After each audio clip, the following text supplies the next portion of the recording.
We go now to meteorologist Tim Pandages with an update on Tropical Storm Irma. Tim, this is still a long way out, but we still have to watch it. Yeah, it's developed 3,000 miles away from the east coast of the United States, so it still has a lot of ground to cover before it gets anywhere near a threat to the U.S. Let's talk about it now. The 11 a.m. advisory here has it already with winds of 50 miles an hour, and it is expected to become a hurricane by Friday morning, a Category 1 hurricane. And then from there, there's a lot of speculation whether it goes farther north or farther south. Why? Well, the computer models. Each line you see here is a different rendering of the scenario that could play out. Some, as it gets towards the end of this forecast period, goes a little bit farther north, and some go a little farther south. This time of the year, it's almost just as important to see the strength and the positioning of something called a Bermuda high that sits over the middle parts of the Atlantic.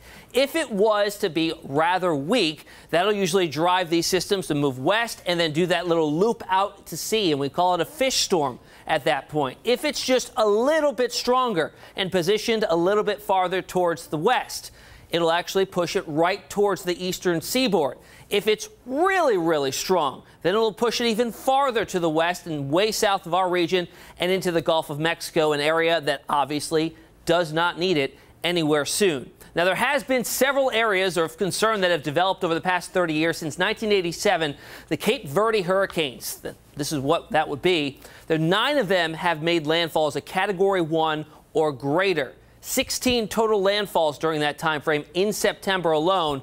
8 of them originated from the Cape Verde Islands. So we'll watch this closely. Again, another 10 to 12 days before it's any sort of threat to us, but obviously we'll monitor it for you there.